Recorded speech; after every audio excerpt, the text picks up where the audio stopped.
ওখানে ওই যে আগুন লাগাইছে। আমি এসেছি বগুড়ায় পীরগঞ্জে, আর পীরগঞ্জে যে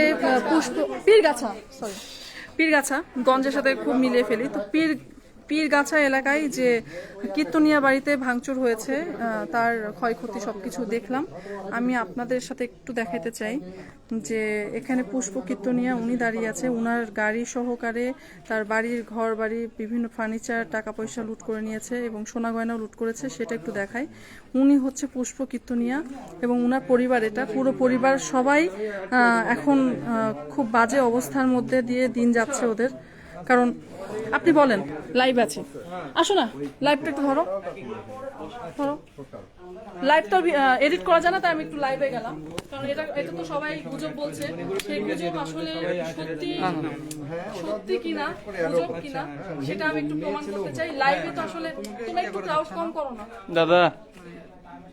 সেই লাইভে আমি দেখাবো যে এডিট করার যেখানে কোনো উপায় নাই, সেই ভিডিওটাতে আমি দেখাতে চাই যে সত্যি এখানে কোনো কিছু হয়েছে কিনা।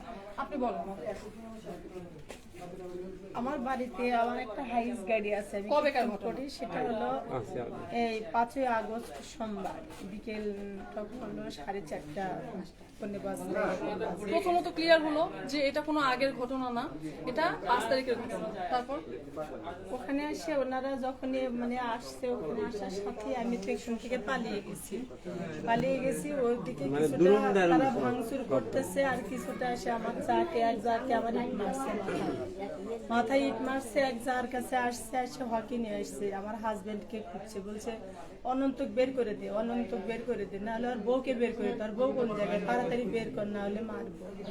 এরকম এসে ওরা হুমকি দামকি করছে। তা বলছে দাদা ওরা তো বাসায় নেই, ওরা অনেক দূরে ছিল, অসুস্থ, অনেক দূরে গেছে, অথচ আমি তো বাড়িতেই ছিলাম। ওরা ভয়ে বলছে নাহলে তো আমাকে নিয়ে আসবে। আর আমি এদিক দিয়ে এতখানি জল, এক কোমর জল ভেঙে প্রাণের ভয়ে জঙ্গলে যে লুকে থাকি। এদিকে বাড়িতে আমার কমলারে ভাঙচুর হচ্ছে, আমি ওখানে শুধু ঘোরাঘুরি করে কান্নাকাটি করছি। ওরা ভাঙচুর করে একবার গেছে, গাড়ি ভেঙে তুই গেছে, আমার ওই পাশে চালের কিছু রাখেনি, ভাঙচুর করছে, আমার এই চালগুলো ভেঙে দিছে। পরে এসে দেখছি বৃষ্টিতে 2-3 দূরে ঘরে জল পড়ে ভেসে যাচ্ছে। তারপরে আবার আসে ওখান থেকে কে যেন বলছে যে ওর বাড়িতে যা আছে সম্পূর্ণ ভেঙে চুরে যা মন চায় লুটপাট করে নিয়ে আয়।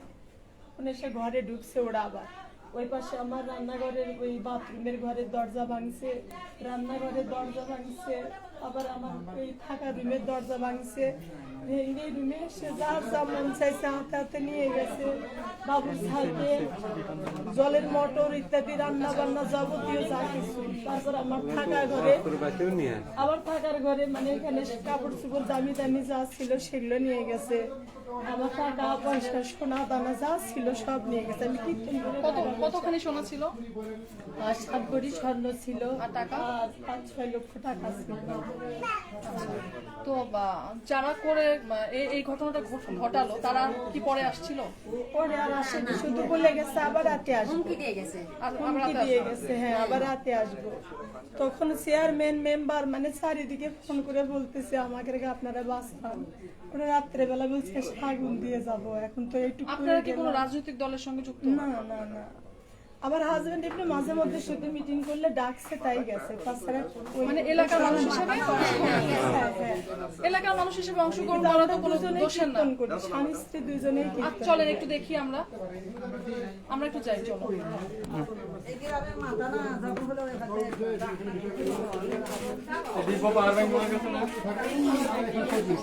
এই আশেপাশের কতগুলো মন্দিরে হয়েছিল, প্রতিমা ভাঙচুর হয়েছিল। আচ্ছা দেখি, দেখতে পাচ্ছি।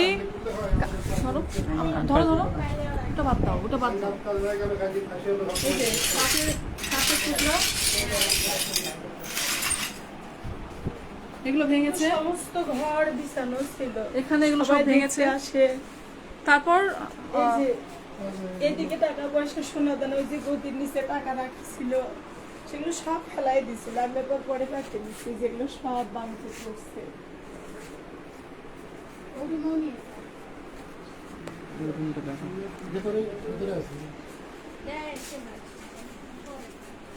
আমি যখন রান্না করবো এই অবস্থাও রাখিনি, কড়াই আমার চুলা টুলা সব এগুলো ভেঙে চুরমার করছে। এই যে কাঠের জিনিসপত্র কিছু রাখিনি, এই যেগুলো সব যাবতীয় জিনিস ভেঙে চুরমার করে দিচ্ছে সব। আপনার এলাকাটার নাম একটু বলেন তো। পীরগাছা, বগুড়া পীরগাছা বথুয়া বাড়ি। সবাই যারা বলছিল যে এই সব গুজব, এই গুজবের প্রমাণটা আমি আসলে করে দিতে চাই। এবং আমাকে বলছে আমি নাকি ভারতের দালাল। আমি ভারতের দালাল কোথায়? আমার দেশের মানুষ আক্রান্ত, তাদেরকে দেখানোটা কি আমার দালালি? আমি এটা জানতে চাই। এই যে বাড়ি ঘর কিভাবে ভাঙা একটা মানুষের।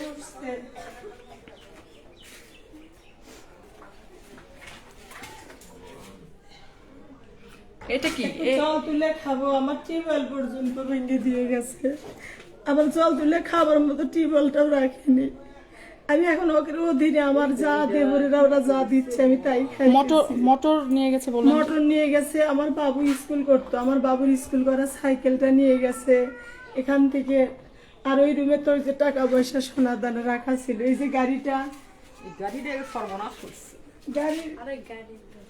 এই গাড়িতে আমি কীর্তন করি, যাই আসি।